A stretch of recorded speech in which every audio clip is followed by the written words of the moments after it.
this? Roy Batty, probably the leader.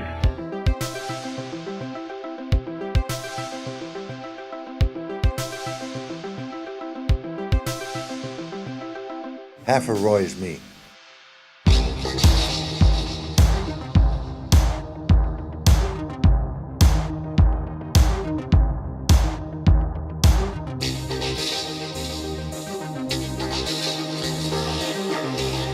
It's a movie.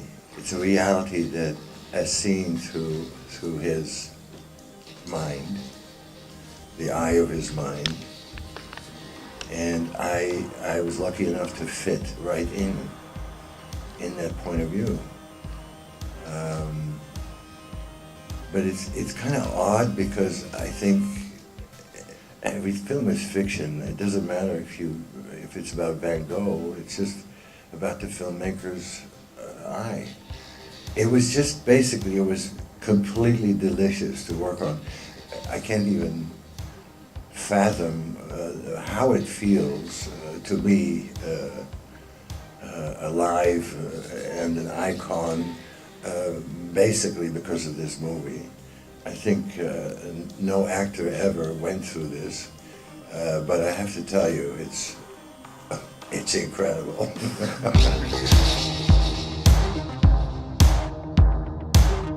The audience has kept this film alive. When the film came out, it was out of the cinema, I think, in a week, right? Yeah. A week for the happy few. And the happy few were like, oh my God, how depressing, or oh my God, how great. There was nothing in between. But you know then that there's something about this movie anyway.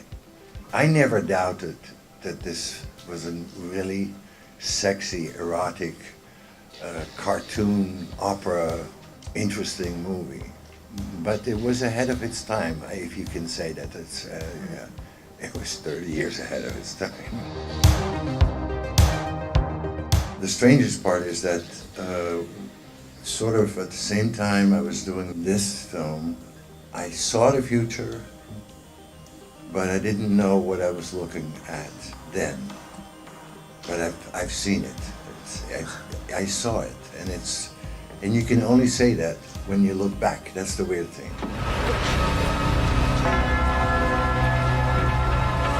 That night I scratched all the dialogue and I kept two lines that seemed to make sense because they were related to a few things in the script, and then I was just looking for one line that would kind of, in a tiny nutshell, sort of, you would feel what Roy feels,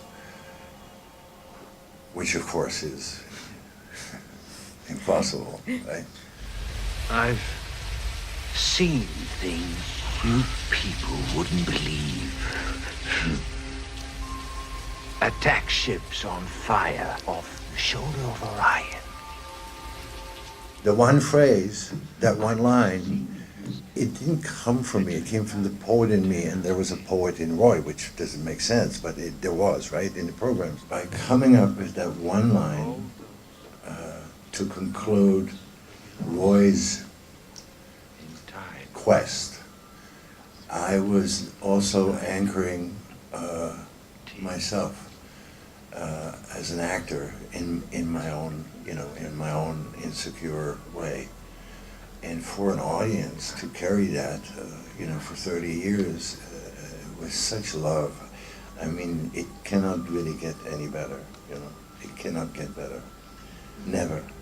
It can't get better. This is one moment, and this is 30 years later, and it's still the same moment. It's ridiculous.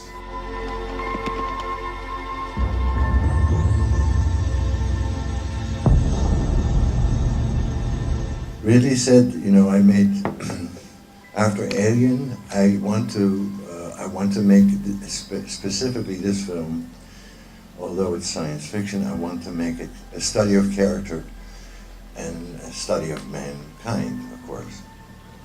And whatever you feel you can add that makes it more interesting or funny or complex and wicked, I'll take it on if I like it. So I was looking for all the things that come from, you know, spirit and heart and soul and music and dance and life. And so I did end up feeling that he allowed me to give half of me and my, you know, let's say, craziness to the part. So, and that's why I say half of Roy belongs to me, or half of me belongs to Roy.